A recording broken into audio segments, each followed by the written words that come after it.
नमो वैरिहन्ताणं नमो सिद्धाणं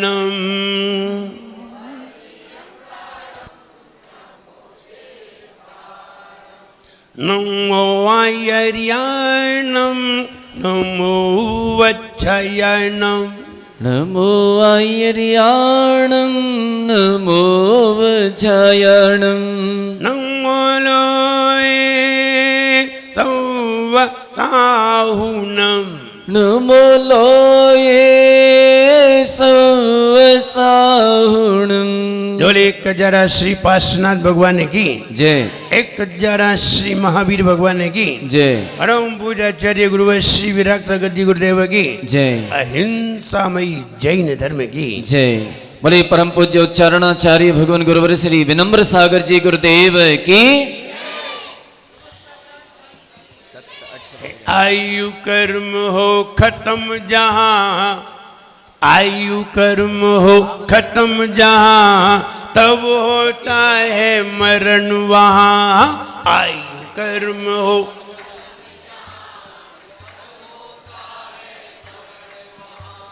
कहते हैं गुरुदेव यहाँ, कहते हैं गुरुदेव यहाँ, कहते हैं गुरुदेव यहाँ, कहते हैं गुरुदेव यहाँ। तीन मरण को जानो तुम, तीन मरण है जानो तुम, खुद को ही पहचानो तुम। तीन मरण है जानो तुम, खुद को ही पहचानो तुम।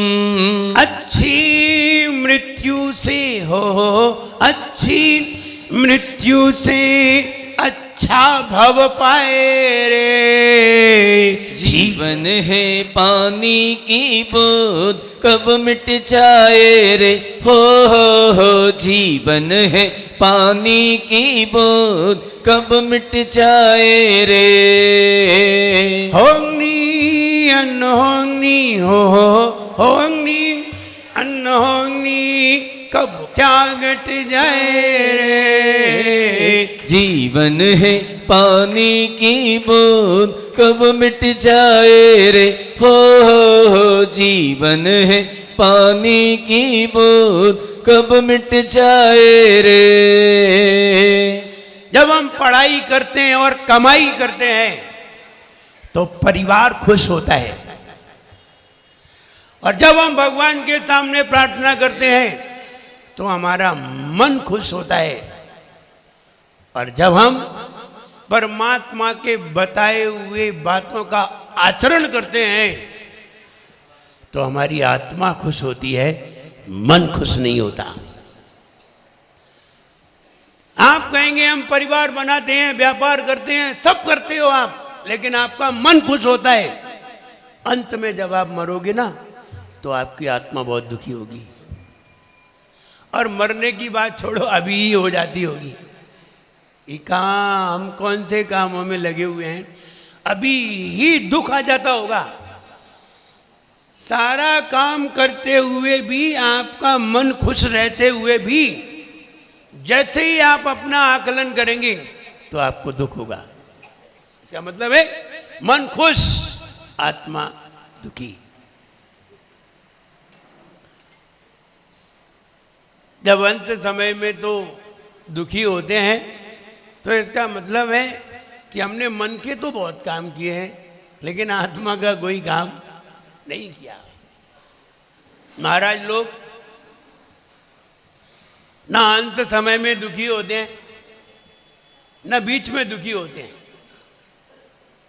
अगर उन्हें शारीरिक मानसिक परेशानी भी आ जाती है तो मन से तो दुखी होते हैं, और वो जानते हैं ये दुख किस कारण से आया है, जानते हैं। जानने के कारण उन्हें वो मानसिक दुख भी ज्यादा समय तक नहीं होता। ऐसा नहीं है मानसिक दुख नहीं होता, हो सकता है, लेकिन आत्मिक दुख अंत समय में वो समाधि को अपनाते हैं, इसलिए अंत समय में कभी भी दुखी नहीं होते। यही कारण है कि महाराज की समाधि हो जाने पर आप लोग भी नहीं रोते, कोई नहीं रोता, और तुम्हारी मृत्यु हो जाने पर पूरा घर रोता है। हाँ, पड़ोसी तो नहीं रोते और कोई नहीं रोते, लेकिन घर वाले तो रोते। लेकिन उन्हीं घर वालों के व्यक्ति की अगर समाधि हो जाए तो घर वाले भी नहीं रोते, क्योंकि सामने वाले व्यक्ति ने स्वयं को जान करके मरण किया है। और जो स्वयं को जान करके मरण करे उसके लिए लोग याद करते हैं, उनके लिए रोते नहीं हैं। हम ये कहना चाहते हैं, आयु खत्म होती है, और हमने लक्षण भी बताया था, जब तक उसके आयु के परमाणु आयु के कोठे में हैं और निरंतर गिर रहे हैं। हाँ, ये हो सकता है कि एक एक बूंद आ रही है मटके में से, ये भी हो सकता है कि छेद बड़ा हो जाए तो दो दो आने लगे, तो 12 घंटे के मटके का पानी 6 घंटे में खत्म हो जाए। 3-3 आने लगे, जल्दी तेज धार आ जाए तो हो सकता है और जल्दी खत्म हो जाए। और सही गति से आए, एक एक बूंद आए तो पूरा 12 घंटे पानी चले। ध्यान रहे, हमारी आयु कर्म का जो कोठा है उसका भी द्वार उतना ही खुला है। एक एक बूंद टपक रही है, आती जा रही है, और जब तक आती रहेगी तब तक हम जिंदा रहेंगे। जैसे कि ब्लड हार्ट से जब तक गुजर रहा है तब तक जिंदा हो, और जिस दिन थक्का लगा, ठीक है, तब एक खून में थक्का ही तो आना है। एक थक्का आ गया और छेद पे आकर के टकरा गया, छेद बंद हो गया, बस खत्म। कितनी देर लगनी है? तुम यहां से गेट तक भी जाना तो बहुत बड़ी बात है। गेट तक जाने का भी समय नहीं है, खटाक से निपट जाएंगे। जैसे एक खून में जरा सा थक्का तुम्हें कितना हानिकर है और तत्काल मृत्यु को ला देता है। अब विचार करिए कि कोठा तो भरा हुआ था लेकिन थक्का आ गया। अब बताइए कोठे का और सामान कहाँ गया, और इतने सारे परमाणु कहाँ गए? लोग कहते हैं जो लोग अकाल मृत्यु से मरते हैं वो भटकते हैं, आत्मा भटकती है। आत्मा कहीं नहीं भटकती। जो कहते हैं अभी उन्होंने अच्छी तरह समझा नहीं है। और जैन धर्म को पढ़ने वाला तो कोई कह ही नहीं सकता, और जैनी होकर के भी कहे तो उसने जैन धर्म पढ़ा ही नहीं है, और अन्य लोग कहें तो वो जानते ही नहीं है कि आत्मा भटकती है। आत्मा क्यों भटकेगी? आत्मा भटकती नहीं है, आत्मा दुर्गति में चली जाती है, भटकती नहीं है। लोग उसे ही भटकना कहते हैं। जैसे कोई व्यक्ति मर करके व्यंतर हुआ, अव्यंतर होकर के इधर उधर भटक रहा है, एक दूसरे को सता रहा है, तो अब वो कहने लगते हैं कि आत्मा भटक रही है। आत्मा नहीं भटक रही, वो तो व्यंतर है, वो तुम्हें परेशान कर रहा है। आत्मा नहीं, उसकी आत्मा नहीं भटक रही है। बोले व्यंतर देव में पहुंच गया, व्यंतर देव में है तो व्यंतर देव जैसे कार्य करेगा, जिस अवस्था में जाएगा उस अवस्था में कार्य करेगा। 3 समय ही तो लगते हैं अगला जन्म पाने के लिए। इतनी देर यहां से गया, और ये उंगली है ना, यहां से जाने पर ये उंगली यहां तक उठी है, और इतने में तो वो दूसरी जगह पहुंच गया। ये उंगली सिर्फ यहां से यहां तक गई है, बस इतने में तो वो दूसरी जगह जा करके उसने गर्भ में जा करके अवस्था को प्राप्त कर लिया, दूसरी पर्याय को प्राप्त कर ली। सिर्फ यहां से उंगली यहां तक गई है, बस। ये भी ज्यादा हो गई, ये भी ज्यादा हो गई है, वो तो यहीं तक में निकल जाएगा। इतने में तो वो यहाँ से निकल करके दूसरी पर्याय को प्राप्त करके और वहाँ जा करके आहार कर लेता है। हम माथा पटकते रहते हैं, मर गए मर गए हम मर गए। वे मरे तो मरे, तुम और मर रहे हो।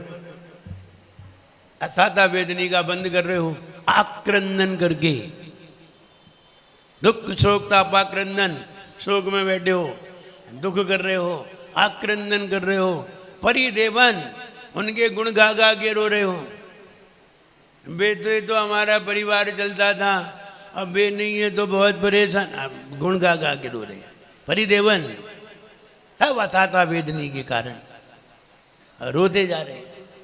ये नहीं मालूम हम क्या कर रहे हैं। और ज्ञानी होगा जिसने तत्वा सूत्र को अच्छी तरह पढ़ा होगा, सर्वार्थ सिद्धि अच्छी तरह पढ़ी होगी, वो नहीं रोएगा। क्या के लिए रोए? वो चले गए, हमें भी जाना है, हम भी कल जाएंगे। वे जल्दी निकल गए, हम जरा देर में जाएंगे। जाना तो सभी को है, तो वो नहीं रोएगा। रोएगा वो जिसे ज्ञान नहीं है। ज्ञानी कहीं नहीं रोता, उसे रोना आता ही नहीं है, वो रोना ही भूल जाता है। ये ज्ञानी की परिभाषा है। ना रोएगा, ना दुखी होएगा, कुछ नहीं होगा। कितनी भी चोट लगे, कितनी भी परेशानी में हो, जब पांडवों को लोहे के कड़े पहना दिए और वे तक नहीं रोए तो ज्ञानी थे, अज्ञानी थोड़ी थे। अज्ञानी होते एक कांटे में ही रो जाते, एक कांटा लगता तो चिल्ला उठते। ज्ञानी रोता नहीं है, वो जानता है कि रोने से असाता वेदनी कर्म का बंद होता है। और असाता का मतलब जानते हो? असाता का मतलब है शरीर में। अब तुम्हारा सिर में दर्द होगा, तुम्हारे पेट में दर्द होगा, पाँव में दर्द होगा, हाथ में दर्द होगा, पीठ में दर्द होगा, बुखार आएगा, शरीर में। असाता शरीर में उत्पन्न होता है और पाप परिवेश में उत्पन्न होता है। असाता शरीर में, पूरे शरीर में कहीं ना कहीं कोई पीड़ा खड़ी हो जाएगी। 5,68,99,584 में से कोई रोग निकल आएगा, पीड़ा होगी। असाता वेदनी के ये लक्षण हैं, इसलिए बचना चाहिए इनसे, दुख शोक। इसलिए साधु हो गए, अब दुख की कोई बात ही नहीं है। पीड़ा होती है, शरीर में अंतराय हो जाते हैं, आहार नहीं हो पाते, शरीर में पीड़ा भी होती है, सहन कर लेते हैं। चाहे कैसे सहन करें, रोएंगे नहीं, दुखी नहीं होंगे, सहन करेंगे। तो दुख शोक, किसी के चले जाने पर कोई शोक नहीं करते।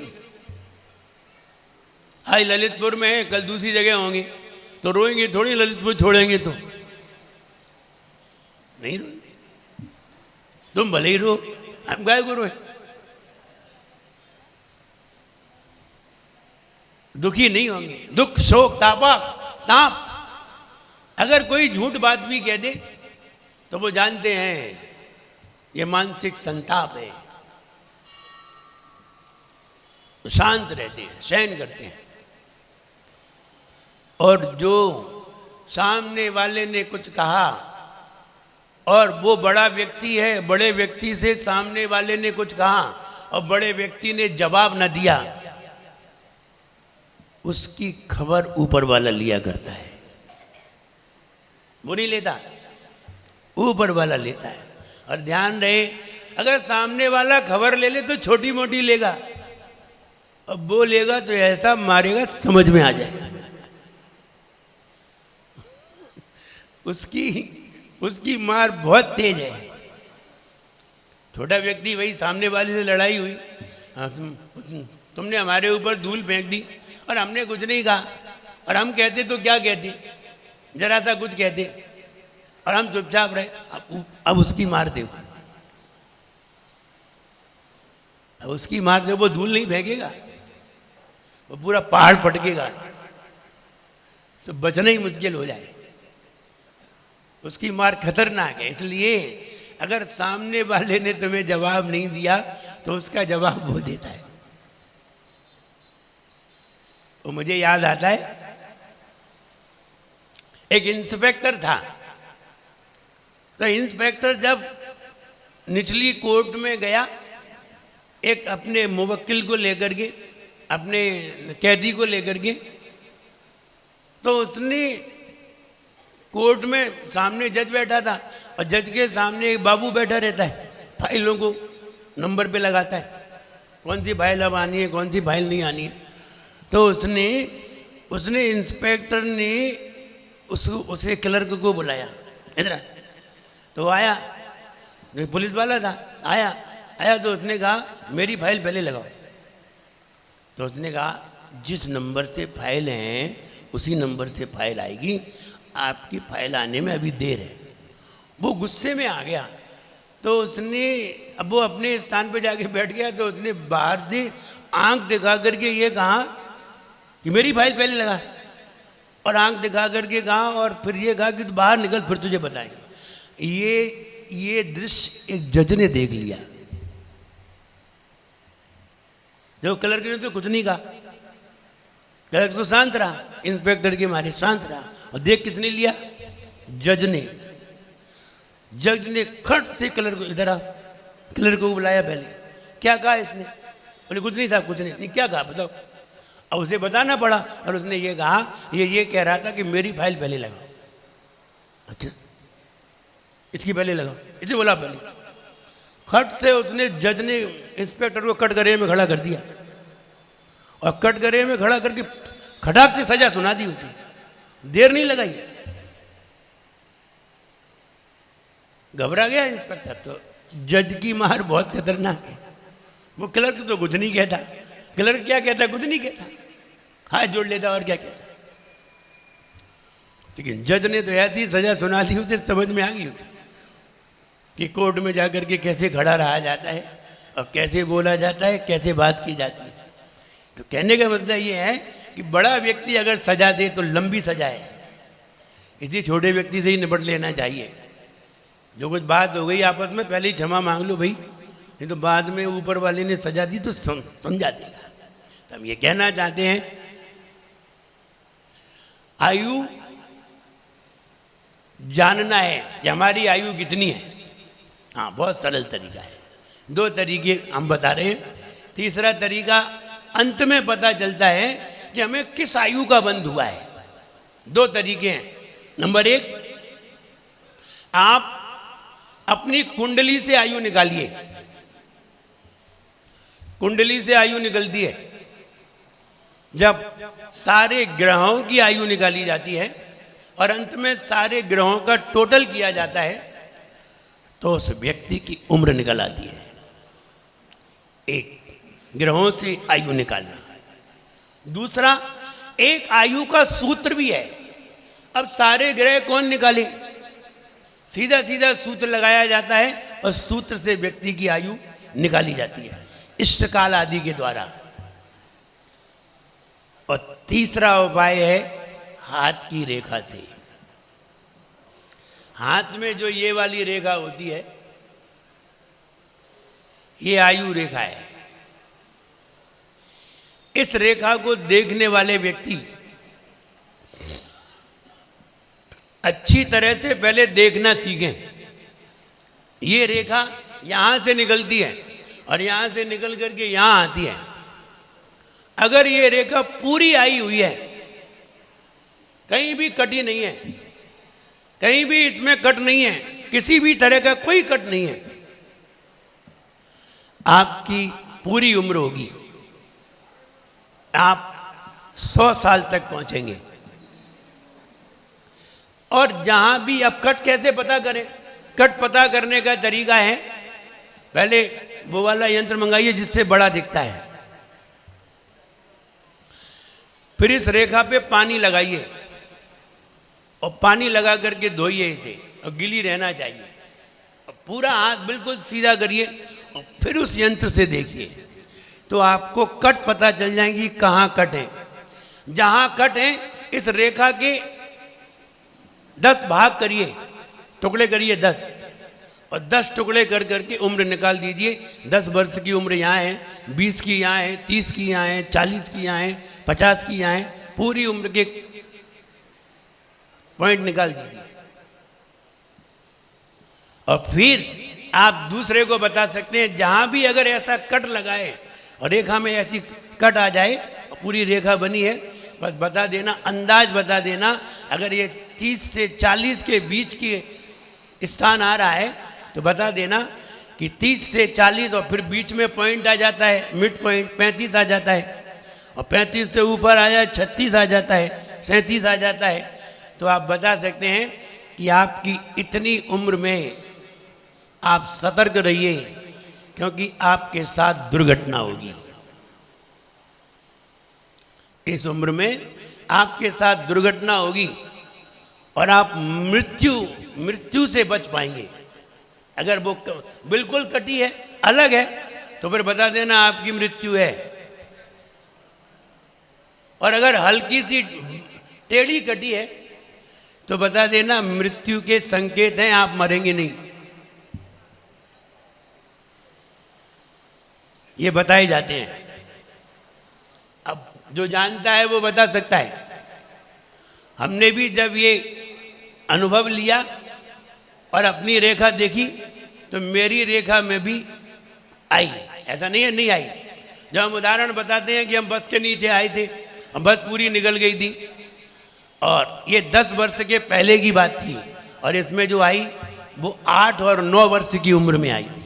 10 वर्ष के 1 पॉइंट पहले आ रही है, बिल्कुल सही निकली है। यानी 9 वर्ष की उम्र में वो बस निकली थी और हम बच गए थे। तो इसका मतलब है, और अगर ऐसे देखें तो कहीं भी पता नहीं चलेगा। अगर हम यूँ देखें तो हम बता ही नहीं सकते कि कहाँ पर हलफ है, लेकिन जब पानी लगा करके वह यंत्र से देखा जाए तो बता देंगे कि उम्र कहाँ है और कहाँ एक्सीडेंट होगा। और नहीं, कहाँ से मतलब ये कौन सी उम्र में एक्सीडेंट होगा, कहाँ से मतलब स्थान नहीं। तो तुम कहो कि कहाँ पर होगा, तो कौन सी उम्र में एक्सीडेंट होगा और कौन सी उम्र में दुर्घटना होगी। और अगर बिल्कुल सीधी रेखा है, कहीं भी दुर्घटना नहीं होगी, आप क्लियर निकलेंगे पूरे।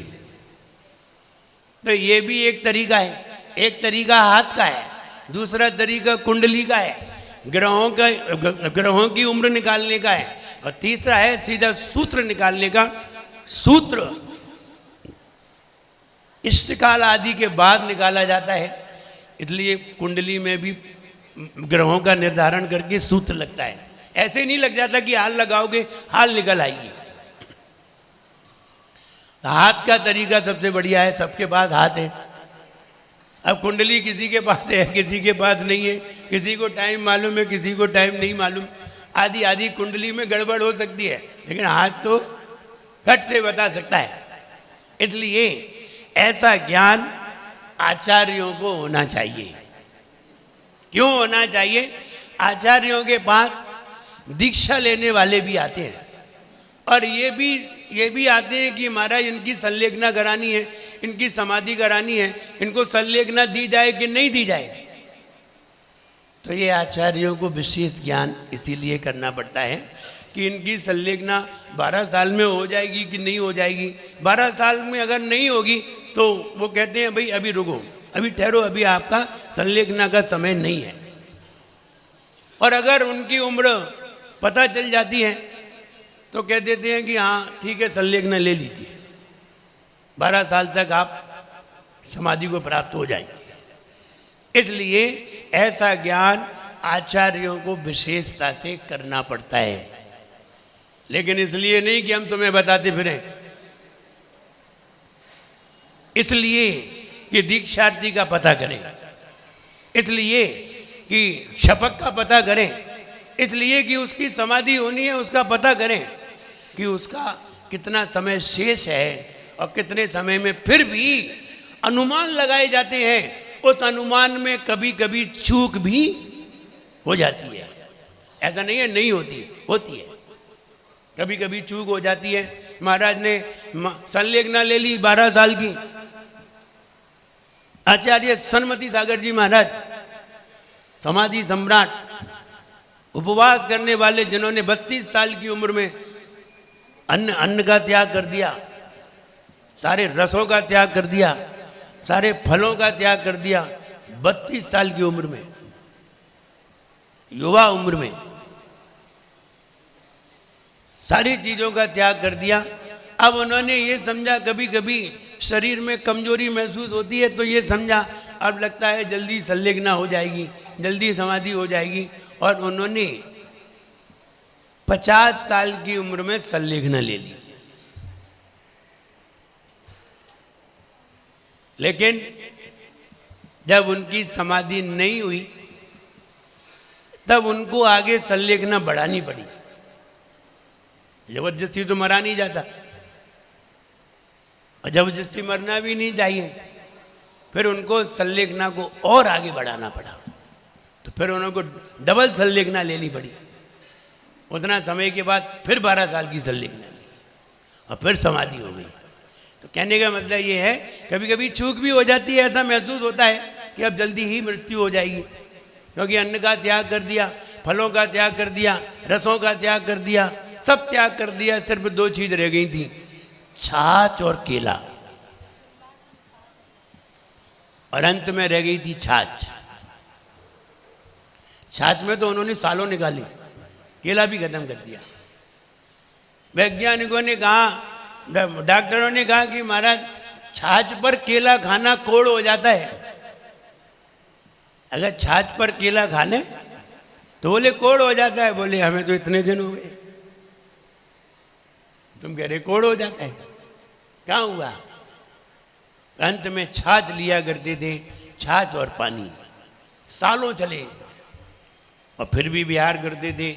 और अगर क्षेत्रपाल में चौका है तो यहां से जाते थे आराम से, समझिए, छाछ लेते थे। क्षेत्रपाल में, नई बस्ती में भी हो तो भी यहीं से जाएंगे, और वेदी पे जाते थे दर्शन करने, 3 बार बैठ करके वंदना करते थे। ये नहीं एक ही बार कर लिया, 3 बार। तो कहने का मतलब ये है, इतना सब था, और 2-2 घंटे अष्टमी चतुर्दशी को 3 घंटे खड़े होकर के सामायिक करते थे। शक्ति थी, तो हम ये कहें कि उनमें शक्ति थी, लेकिन फिर भी लोग समझते थे कि महाराज कैसे चलते हैं, आश्चर्य करते थे। तो आयु का पता करने के लिए नंबर 1 हस्तरेखा। हस्तरेखा में आयु रेखा है, जो मंगल के ग्रह पर हुआ करती है, वो आयु रेखा कहलाती है। आयु रेखा अगर पूरी है, यहाँ से लेकर के यहाँ तक कहीं भी कोई कट नहीं है, तो फिर समझना चाहिए आपकी दुर्घटना भी नहीं है और अब पूरी आयु है। और जहाँ कट जाए बस समझ लेना चाहिए वहीं घटना है। और कोई ऐसी घटना होगी, अगर बिल्कुल अलग हो जाए, जैसे बिल्कुल कट लगे और अलग हो जाए, तो फिर मृत्यु की संभावना पूर्ण है। ऐसी घटे सीधी तो, और अगर ऐसी घटे तो आप बचेंगे। दुर्घटना तो होगी लेकिन आप बचेंगे, घायल होंगे। तो ऐसी एक तो हस्तरेखा से जाना जाता है, एक कुंडली से जाना जाता है, दोनों से जाना जाता है अपनी आयु का। लेकिन आयु का तो पता कर सकते हैं, अकाल मृत्यु का पता नहीं कर सकते। अकाल मृत्यु का पता करने का कोई तरीका नहीं है। सिर्फ अकाल मृत्यु को अगर कोई बताने वाला है तो या तो कोई अवधिक ज्ञानी होना चाहिए, या कोई मना पर्याय ज्ञानी होना चाहिए, अथवा कोई केवलक ज्ञानी होना चाहिए। देवलोग बता सकते हैं, क्योंकि देवलोग अवधिक ज्ञानी होते हैं, देवलोग बता सकते हैं, अथवा मना पर्याय ज्ञानी, केवलक ज्ञानी ये बता सकते हैं। वरना वर्तमान में सिर्फ अनुमान लगाए जाते हैं, और अनुमान सही भी होते हैं और अनुमान गलत भी होते हैं। इसलिए कोई तरीका नहीं। एक ज्योतिषी कुंडली देख रहे थे, कुंडली देख रहे थे अचानक एक वकील साहब का फोन आया, और वकील साहब का फोन आया तो वो जरा गुस्सा में आ गए, और गुस्सा में आ गए और कुंडली देख रहे थे, और कुंडली देख रहे थे तो अचानक उनका फोन आया तो उन्हें गुस्सा आ गई, बोले तेरी 10:30 बजे मृत्यु हो जाएगी। अब कह तो गए सवेरे के 8 बजे थे, और सवेरे के 8 बजे वो बोले 10:30 बजे तेरी मृत्यु हो जाएगी, नहीं 10:30 बजे तेरी टांग टूट जाएगी। अब कुंडली देख रहे थे, अब कुंडली देख रहे थे तो वकील साहब बोले सर कोई उपाय बताइए कि नहीं टूटे। बोले नहीं टूटेगी। अब वो गुस्सा में भी थे क्योंकि फोन आ गया बीच में ही, और कुंडली देख रहे थे। तो हुआ ये, जब वकील साहब ने ये कहा कि आप क्या कर रहे हैं, हम अभी आपके पास आ रहे हैं। बोले मैं जा रहा हूं, कोर्ट जा रहा हूं, बाद में बात करूंगा। बोले नहीं मैं आ रहा हूं। और वो वकील साहब वहां पहुंचे, वकील साहब कोर्ट जा रहे थे, अब वो भी उधर से आ रहे थे। हुआ ये कि बीच में दोनों टकराए, वकील साहब भी टकराए और ज्योतिषी भी टकराए, दोनों टकराए। ज्योतिषी की टांग टूट गई, वकील साहब के स्कूटर से ज्योतिषी की टांग टूटी, और वो हॉस्पिटल में पहुंचे। अब हॉस्पिटल में पहुंचे तो वकील साहब फिर उन्हें देखने गए। बोले सर वो आपने बताया था कि 10:30 बजे टांग टूट जाएगी, लेकिन नहीं टूटी। बोले क्या बताएं, कुंडली हम अपनी देख रहे थे, फोन तुम्हारा आ गया, फोन आ गया तुम्हारा, कुंडली अपनी देख रहे थे हम, और हमें ये याद भूल गई कि कुंडली मेरी है। हम नहीं जाते 10:30 बजे, लेकिन हम गए तो 10:30 बजे टांग टूटी। तो कभी कभी अनुमान सही भी निकलते हैं और कभी कभी अनुमान गलत भी निकलते हैं, दोनों तरीके की समझिए। मृत्यु निश्चित है, अकाल मृत्यु निश्चित नहीं है, कभी भी हो सकती है। अकाल मृत्यु टालने के तरीके, पहले अकाल मृत्यु के तरीके तो जान लीजिए कि अकाल मृत्यु किन किन कारणों से होती है। यद्यपि इसमें लिखा है एक्सीडेंट से भी होती है, पानी में डूब जाएं उससे भी होती है, हम खुद सुसाइड कर लें इससे भी होती है। ये अकाल मृत्यु निश्चित है या अनिश्चित है, तो हम कहेंगे अनिश्चित है और निश्चित भी है। जब निश्चित है तो अनिश्चित क्यों कह रहे हैं बताइए। होनी निश्चित है कि अनहोनी? संसार में होनी भी है और अनहोनी भी है। कोई मर जाए तो होनी और कोई मरे तो अनहोनी, ये तो गलत हो गया। एक युवा लड़का मरा तो अनहोनी, और एक बूढ़ा व्यक्ति मरा तो ये तो गड़बड़ है, मरे तो दो नहीं। एक के मरने पर होनी है और एक के मरने पर अनहोनी, ये तो गलत बात है। कोई व्यक्ति शादी करने जा रहा था, बीच में एक्सीडेंट हो गया, मर गया, तो कहते बड़ी अनहोनी होगी। और उसी गाड़ी में उनके दादा बैठे थे और दादा सड़क गए, तो उनको तो मरना ही था, मैं उनको तो मरना ही था, जैसे तुम्हें तो बहुत जीना था, मरना तो सबको ही है। तो फिर कहीं होनी है और कहीं अनहोनी। अकाल मृत्यु अनहोनी है, होनी नहीं है। और संसार में होनी भी होती है और अनहोनी भी होती है, दोनों होते हैं।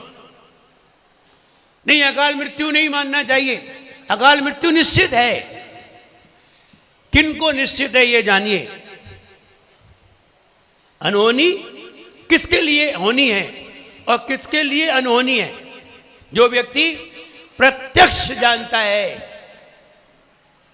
जो व्यक्ति प्रत्यक्ष जानता है, यानी साक्षात सामने बिल्कुल सारे दृश्य देखता है और जानता है, केवल ज्ञानी आपकी सारी पर्याय जानते हैं, आपकी सारी घटनाएं जानते हैं, सबकी जानते हैं, उनके लिए कोई भी अनहोनी नहीं। अनहोनी किसे कहते हैं? जिसको हम जानते नहीं हैं, जिसको हम देख नहीं पाते और वो सामने घट जाए तो अनहोनी है, और जिसको हम जानते हैं और सामने घटे तो उसे ही होनी कहते हैं। जिसे हम जानते हैं और घटे तो होनी, और जिसे हम नहीं जानते हैं और घटना घटे अनहोनी। क्या हम जानते हैं मेरी मृत्यु होगी? अभी नहीं, अनहोनी। और जिसकी अंतिम सांस चल रही है, ऑक्सीजन लगी हुई है, अब वो व्यक्ति मृत्यु को प्राप्त हो, ये अनहोनी नहीं है, वो भी जानता है, और जो खड़े हैं वे भी जानते हैं, और जो ऑक्सीजन लगाए हैं वे भी जानते हैं, और जो लगवाए हैं वे भी जानते हैं। इसलिए वहाँ होनी। और तुम अगर सीढ़ी पर चढ़ करके जा रहे हो और खिसक जाओ और निपट जाओ तो ये अनहोनी है। हम जानते नहीं है इसलिए अनहोनी है। ध्यान रहे, जब तक हम किसी हाथ की सफाई को जानते नहीं है तब तक हमारे लिए वो जादू है, और जिस दिन हम जान जाएं उस दिन वो एक खेल है, जादू नहीं है। यही है ना, जिसको हम जानते हैं तो कोई आश्चर्य नहीं है, और जिसे हम नहीं जानते और घट जाए तो आश्चर्य है।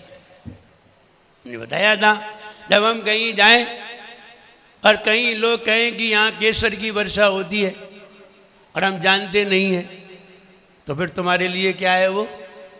अतिशय। क्या हुआ? अतिशय। और जिस दिन तुम्हें कोई बता दे कि इसलिए होती है, उस दिन क्या होगा? उस दिन अतिशय खत्म हो जाएगा।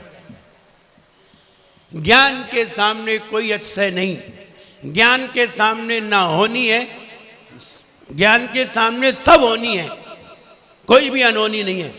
लेकिन अज्ञानियों के सामने होनी भी है और अनहोनी भी है। हम लोग क्या है? अज्ञानी हैं। हम लोग प्रत्यक्ष ज्ञानी नहीं हैं, हम लोग केवल ज्ञानी नहीं हैं, इसलिए हमारे सामने अनहोनी भी है और होनी भी है। हमारे सामने मृत्यु भी है और अकाल मृत्यु भी है।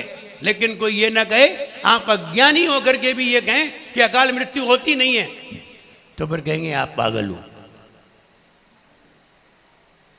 फिर कहा जाएगा आप पागल हो, क्योंकि जब बड़े बड़े आचार्य ये नहीं कह पाए कि अकाल मृत्यु नहीं होती, तुम कौन सी खेत की मूली हो? बताओ तो। कई लोग जो अपने आप को बहुत बड़े विद्वान समझते हैं, बहुत होशियार समझते हैं और शास्त्रों का अध्ययन करने वाले हैं, वे इतना नहीं समझ पाए कि उसमें यह भी लिखा था जो प्रत्यक्ष ज्ञानी हैं उनके लिए कोई भी अकाल मृत्यु नहीं है। प्रत्यक्ष ज्ञानी को तो छोड़ गए और कह ले कि अकाल मृत्यु होती ही नहीं है। नहीं, पहले आप पढ़िए उसे सही। जब आप ग्रंथों का सही अर्थ नहीं निकाल पाएंगे, पूरी गाथा का सही अर्थ नहीं देख पाएंगे और पूरी गाथा की टीका का सही अर्थ नहीं समझ पाएंगे, तो आप जो मन में आए सो कहने लगेंगे। ये भी तो देखिए कि क्या लिखा था। ये लिखा प्रत्यक्ष ज्ञानियों के लिए कोई भी अनहोनी नहीं है, सब होनी है, क्योंकि वो सब जानते हैं। अब आगे ये होना है, आगे ये होना है। आपको मालूम है, आप स्कूटर चला रहे हैं, आपको मालूम है आगे ब्रेकर हैं, रोड ब्रेकर हैं आगे, तो आप बताइए, आपको मालूम है तो आप अपना स्कूटर धीरा कर लेंगे, और आपको मालूम नहीं है तो चले जा रहे हैं अंधेरे में। एक व्यक्ति, दो व्यक्ति थे, नहीं एक व्यक्ति था, मोटरसाइकिल चला रहा, अमावस की रात, अंधेरा बिल्कुल, और सामने से ट्रक आ रहा था। तो ट्रक की तो 2 लाइटें जलती हैं, एक इधर एक इधर। तुमने देखा कैसे 2 जन मोटरसाइकिल पे आ रहे हैं और वो एक इधर एक इधर। वो भी क्या जानते हैं मैं बीच में से निकालूंगा। लगा दी बीच में, उन्होंने घुस गए ट्रक के नीचे। तो कहने का मतलब ये कि मृत्यु नहीं समझते कि अकाल मृत्यु क्या है और सकाल मृत्यु क्या है। इसलिए जो हमें ज्ञान में है, अगर हमें ज्ञान में है तो हम आराम से जाएंगे और वहाँ जाकर के अपना धीमा करेंगे, फिर निकालेंगे। ऐसे ही जिसको ज्ञान है उसे मालूम है कि तुम्हारी मृत्यु कब होगी, कहाँ होगी, कैसे होगी। इसके लिए उसके लिए कोई अनहोनी नहीं है, सब होनी है। लेकिन हमें मालूम नहीं है, इसलिए हमारे लिए अनहोनी भी है। और अज्ञानियों के लिए, अवधिज्ञानियों के लिए, अन्य के लिए, केवल ज्ञान को छोड़ करके सबके लिए अकाल मृत्यु है। और हम सभी लोग मति ज्ञानी शुद्ध ज्ञानी हैं, कुमति ज्ञानी है, कुछ शुद्ध ज्ञानी है। इसलिए यहाँ अकाल मृत्यु को स्वीकार किया गया है। मृत्यु को तो है ही, मृत्यु को तो सब मानते हैं, अकाल मृत्यु में थोड़ा विवाद करते हैं, इसलिए विवाद करने की जरूरत नहीं है। औपाधिक चरमोत्तम दया संख्य वर्षायुषो अनपवर्त्यायुषा, वहाँ ये कहते हैं जो पास से जिनका जन्म हुआ है देव और नारकियों का, और जो भोग भूमि के मनुष्य हैं, असंख्यात वर्ष की आयु वाले हैं, और जो चरम शरीरी हैं, सिर्फ तीर्थंकर और कोई नहीं। चरम शरीरी अलग बात है, उत्तम शरीरी अलग बात है, दोनों में अंतर है। उत्तम शरीर धारी वो हैं जैसे कि रामचंद्र जी उत्तम शरीर के धारी हैं, चरम शरीरी नहीं है। रामचंद्र जी चरम शरीरी नहीं है, उत्तम शरीरी हैं। और जितने भी मोक्ष जाने वाले हैं सब उत्तम शरीरी हैं। चरम शरीरी सिर्फ तीर्थंकर है और कोई नहीं है, सिर्फ तीर्थंकर।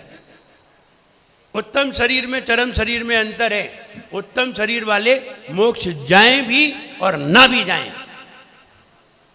लेकिन चरम शरीरी वाले मोक्ष जाते ही हैं। इतने सारे शलाका पुरुष हैं, तीर्थंकर, चक्रवर्ती, नारायण, प्रतिनारायण, बलभद्र, ये उत्तम शरीरी हैं। चरम शरीरी सिर्फ तीर्थंकर है। चक्रवर्ती, बलभद्र, ये सब उत्तम शरीरी है, चरम शरीरी नहीं है। इसलिए दोनों में अंतर जानिए, नहीं तो जो उसी भाव से मोक्ष जाए वो चरम शरीरी है। तो आप थोड़ा सा सुधार कर लीजिए। जन्म से ही ये फिक्स हो जाए कि ये मोक्ष जाएगा तो चरम शरीरी है, जन्म से ही फिक्स हो जाए। और जन्म से किसी चक्रवर्ती का फिक्स नहीं होता, जन्म से सिर्फ तीर्थंकर का फिक्स होता है, ये मोक्ष जाएगा। जन्म से ही जिसका फिक्स हो जाए ये मोक्ष जाएगा, अथवा जिनका मोक्ष जाना बिल्कुल पहले से ही फिक्स है, चाहे उन्होंने जन्म लिया हो चाहे न लिया हो। जैसे तीर्थंकर, इन्होंने जन्म नहीं हुआ है तो भी पहले से ही कह रहे वे तो मोक्ष जाएंगे। लेकिन चक्रवर्ती के लिए कोई नहीं कहता ये मोक्ष जाएंगे। वे मोक्ष भी जा सकते हैं, स्वर्ग भी जा सकते हैं, नरक भी जा सकते हैं। इसलिए जो ऑप्शन में है वे चरम शरीरी नहीं है, और जो फाइनल है वे चरम शरीरी है। तो ये भी जानना चाहिए, नहीं तो हर किसी को हर कोई चरम शरीरी कहने लगता है। नहीं, चरम शरीरी उत्तम शरीरी में अंतर है। ये दोनों बातें हैं। तो अकाल होनी भी होती है, अनहोनी भी होती है। आगे अकाल मृत्यु कैसे टाली जाती है ये भी जानेंगे। अभी तो अकाल मृत्यु, हार्ट अटैक से भी अकाल मृत्यु हुई। और सबसे बड़ी पहचान ये है, जब किसी की ये नाक सीधी हो और कान सीधे हों और वो व्यक्ति मर जाए तो वो चाहे खटिया पे मरे, चाहे अस्पताल में मरे, चाहे एक्सीडेंट से मरे, चाहे हार्ट अटैक से मरे, चाहे गिर करके मरे, चाहे सुसाइड करे, चाहे पानी में डूबे, कुछ भी करे, इसकी अकाल मृत्यु ही है। ये फाइनल कर लीजिए, इसकी अकाल मृत्यु ही है। चाहे भले ही वे बिस्तर पे पड़े पड़े मरे, अगर उसकी नाक सीधी है और कान सीधे हैं तो समझना चाहिए ये अकाल मृत्यु के लक्षण है। क्योंकि उम्र से 1 घंटे पहले मरना भी अकाल मृत्यु है, उम्र से 10 दिन पहले भी मरना अकाल मृत्यु है। और अकाल मृत्यु के लक्षण सभी के पास है, ये भी जानना पड़ेंगे। ये तो अकाल मृत्यु के तरीके दिखाए गए हैं। अब अकाल मृत्यु तक पहुंचते कैसे हैं ये भी हम आपको कल बता देंगे, और फिर आप समझ जाएंगे कि मेरी भी अकाल मृत्यु है। ऐसा नहीं है, नहीं है। और अकाल मृत्यु को फिर टालने के तरीके भी बता देंगे कि ये करोगे तो अकाल मृत्यु टलती भी है, अकाल मृत्यु चलती भी है और अकाल मृत्यु टलती भी है।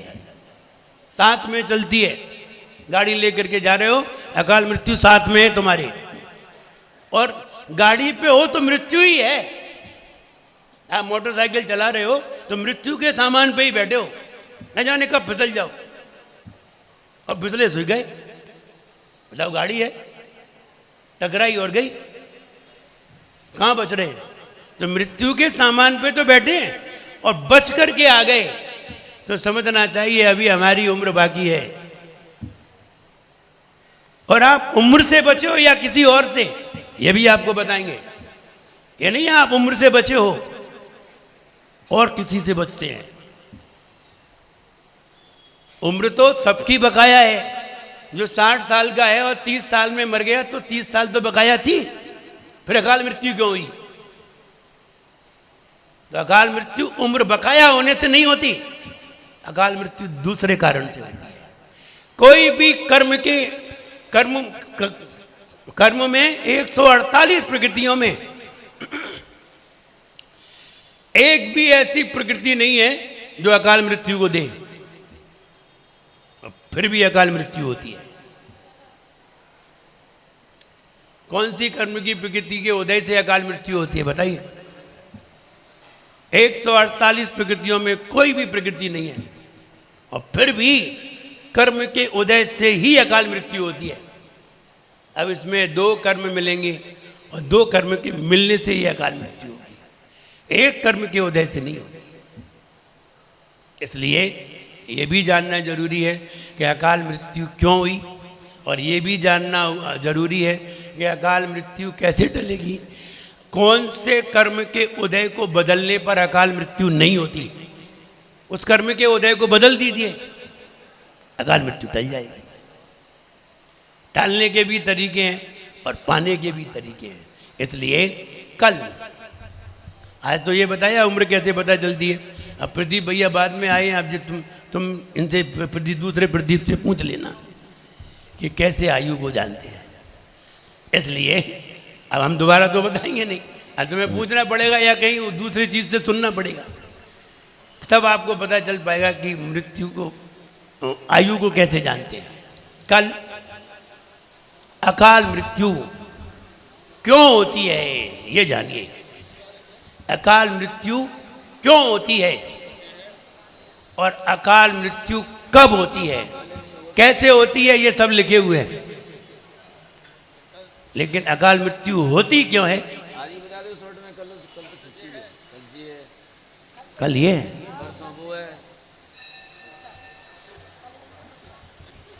परसों वो है गोष्ठी। प्रकरण तो बहुत लंबा है जी। 25 तारीख को प्रवचन होगा। देखिए, अकाल मृत्यु क्यों होती है जान लीजिए।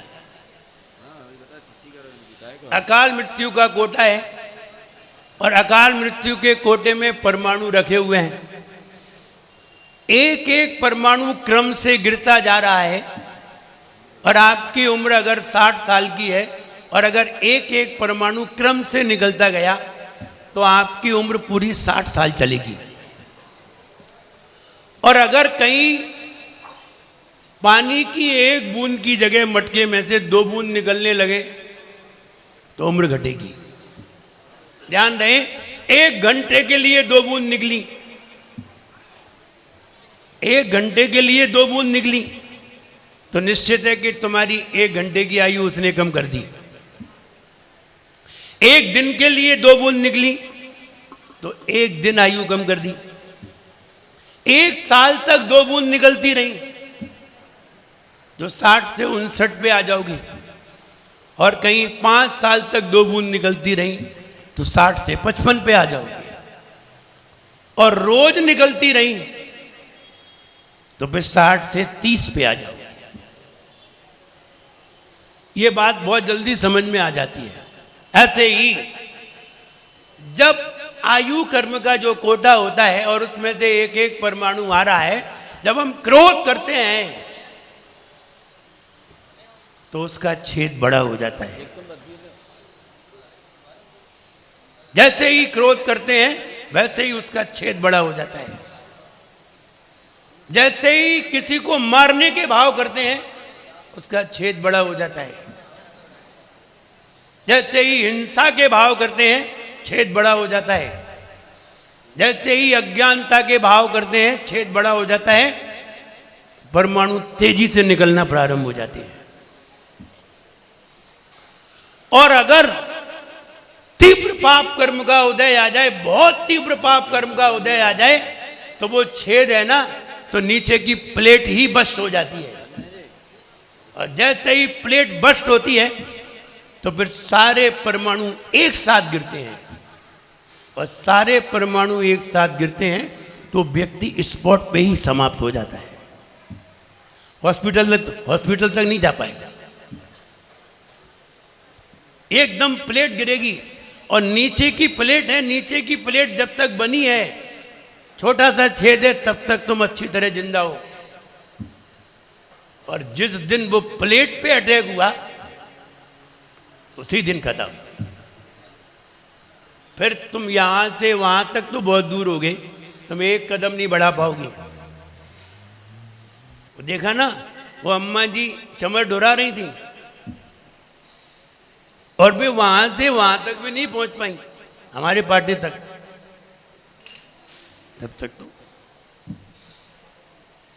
फिर यहां से वहां तक जाना भी मुश्किल पड़ेगा। फिर अटैक आएगा ना तो फिर उठ भी नहीं पाओगे, उठ भी नहीं पाओगे, वहीं बैठे बैठे ही उड़क जाओगे।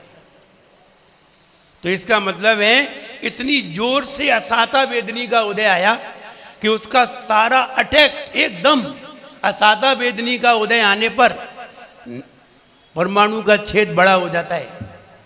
असाता वेदनी का उदय आने पर मटके में से जो एक एक बूंद गिर रही थी वो छेद बड़ा हो जाता है। और जब तीव्र असाता का उदय आए तो छेद बड़ा नहीं होता है, मटका ही फूटता है।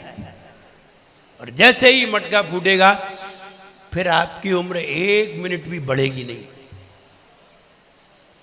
60 साल की उम्र थी, 30 साल के परमाणु 1 सेकंड में ही गिर जाते हैं। और जब सारे गिर जाएंगे तो फिर हमें मरना पड़ेगा।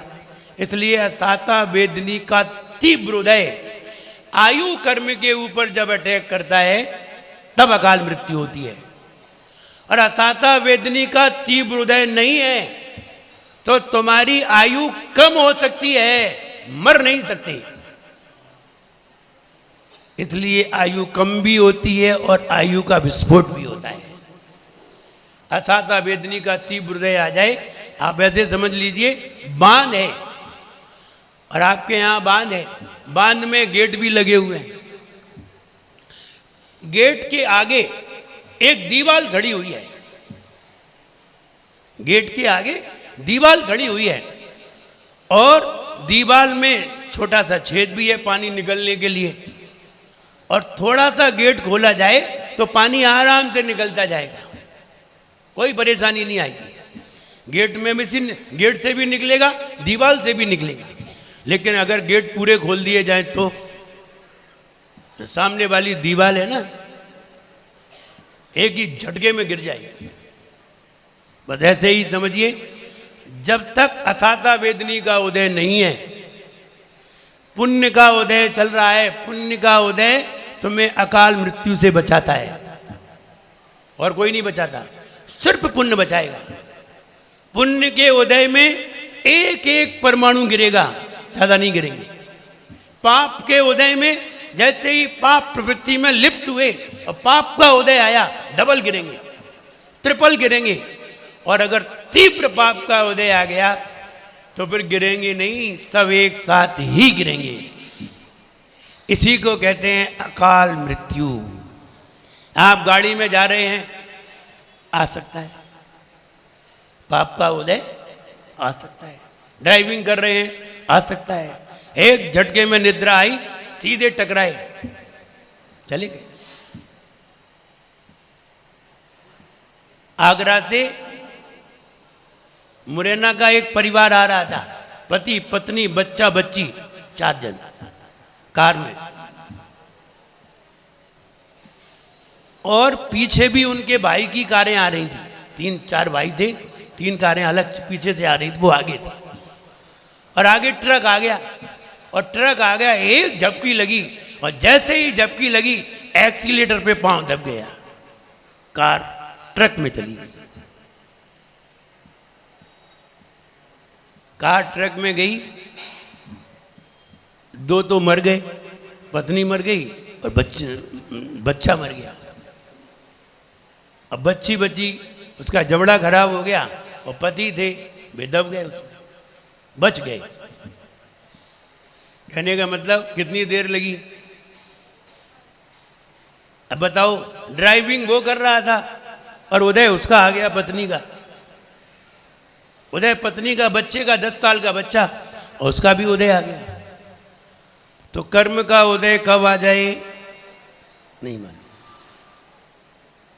कर्म के उदय को पलटते रहिए, और अगर ये पलट गया तो कभी भी अकाल मृत्यु नहीं होगी। तीर्थंकर भगवान की अकाल मृत्यु इसीलिए नहीं होती कि तीर्थंकर भगवान पाप के उदय को, तीव्र पाप के उदय को आने ही नहीं देते, बीच में ही नष्ट कर देते हैं।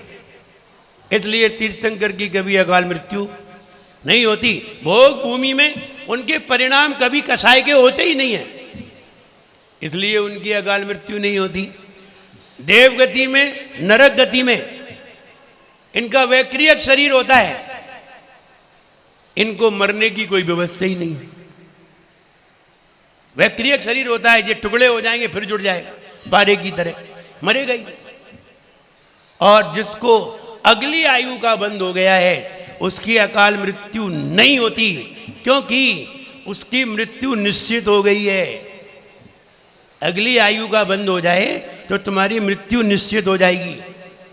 अब उसके पहले तुम नहीं मरोगे। कुछ भी हो जाए, चाहे प्लेन से गिरो, चाहे ट्रेन तुम्हारे ऊपर से निकले, चाहे बस तुम्हारे ऊपर से निकले, चाहे तुम्हें गोली लगे, कुछ भी हो, मरोगे नहीं, क्योंकि अगली उम्र तुम्हारी निश्चित है, और क्योंकि अगले जन्म में तुम्हें जाना है, और वो तारीख निश्चित हो गई है, समय निश्चित हो गया है, डेट निश्चित हो गई, टाइम निश्चित हो गया है। अब उसके पहले मरोगे तो कहाँ जाओगे? इसलिए कोई व्यवस्था नहीं है मरने की। तुम अगर ऊपर से गिर गए, कुतुब मीनार से भी कूद पड़े, तो हाथ पांव टूट जाएंगे, कोमा में पड़े रहोगे, चाहे 10 साल क्यों ना पड़े रहो। अगर तुम्हारी डेट 10 साल बाद की है तो 10 साल कोमा में पड़े रहोगे, मरोगे नहीं। इसलिए आयु बंद हो गया तो फिर मृत्यु नहीं हो सकती, अकाल मृत्यु नहीं हो सकती, अब मृत्यु होगी। इसलिए तीर्थंकरों की अकाल मृत्यु नहीं होती। जिनको अगली आयु का बंद हो जाता है उनकी अकाल मृत्यु नहीं होती। जिनका पुण्य का उदय होता है उनकी अकाल मृत्यु नहीं होती। और जो भोग भूमियां हैं उनमें कसाय नहीं होती, इसलिए अकाल मृत्यु नहीं होती। और नारकी और देवों का वैक्रियक शरीर होता है, इसलिए उनकी अकाल मृत्यु नहीं होती। हम सभी की अकाल मृत्यु हो सकती है। बस ये करना है, पाप के उदय को बदल दीजिए। कैसे बदलें? आप बताइए, आपको घाटा हो गया है, कैसे बदला जाएगा? किससे? लॉस हो गया है लाखों रुपए का, करोड़ों का, किससे बदलोगे? प्रॉफिट से। ऐसे ही पाप को बदलिए पुण्य से। इसलिए कहते हैं रोज भगवान का अभिषेक करिए, रोज भगवान की पूजन करिए, निरंतर जाप करते रहिए, अच्छे विचार रखिए, संयम बनाए रखिए, व्रत नियम में रहिए। नियम में रहने वाला निरंतर पुण्य का बंद करता है। संयम में रहने वाला निरंतर पुण्य का बंद करता है। इसलिए पाप अपने आप ही कमजोर होता चला जाता है, अकाल मृत्यु अपने आप ही टल जाती है। टालने का यही तरीका है और कोई तरीका नहीं।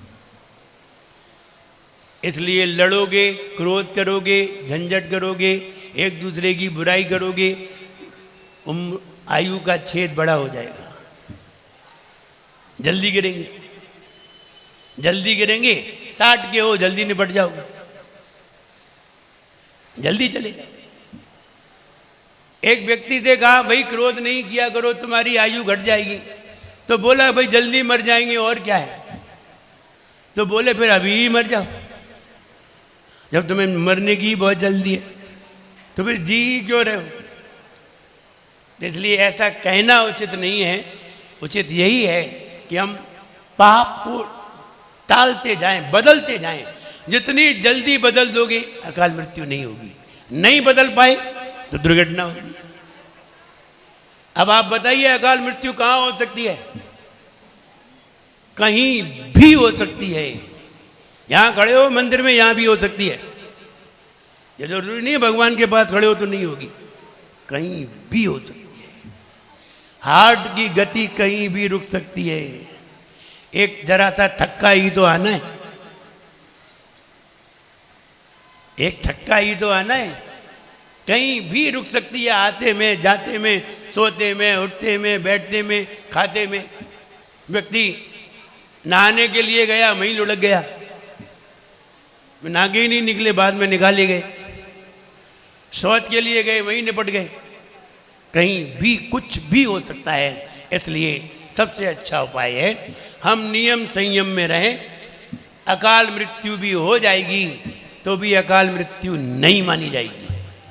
जिनका चारों प्रकार के आहार का त्याग हो, जो संयम में हो और चारों प्रकार के आहार का त्याग हो, उनका अगर एक्सीडेंट भी हो जाए तो उनकी अकाल मृत्यु नहीं होती।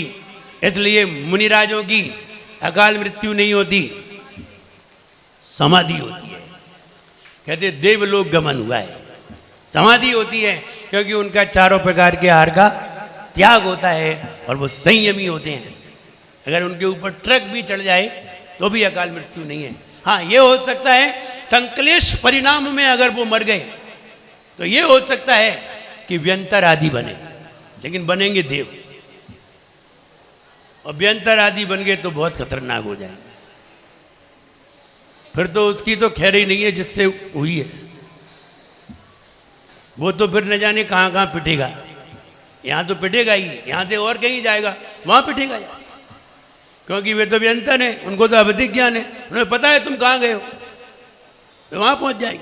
अमेरिका जाओगे, अमेरिका पहुँच जाएगी, उनसे नहीं बच पाओगे। इसलिए व्यंतर बन गए तो और खतरनाक। इसलिए घर में जितने भी संयमी हैं उनकी सेवा करिए। अगर वे प्रसन्नता में मरण कर गए तो तुम्हारा घर भर देंगे, और कहीं संकलेशता में चले गए तो तुम्हें बेघर कर देंगे, छोड़ेंगे नहीं। फिर तुम घर छोड़ते फिरोगे, इस घर में बहुत परेशानी है। तो परेशानी घर में नहीं है, परेशानी तुमने खुद पैदा की है। इसलिए अकाल मृत्यु हर किसी की हो सकती है। अकाल मृत्यु को टालने के तरीके पुण्य होना चाहिए, उससे ही बदला जा सकता है। और अकाल मृत्यु को टाला भी जा सकता है पुण्य के द्वारा। आगे और विषय आएगा, हम आगे फिर बताएंगे। जय बोलिए परम पूज्य आचार्य गुरुवर श्री विराट बोले परम पूज्य आचार्य गुरुवर श्री विनम्र सागर जी गुरुदेव की। देखिए एक सूचना सुन लीजिए।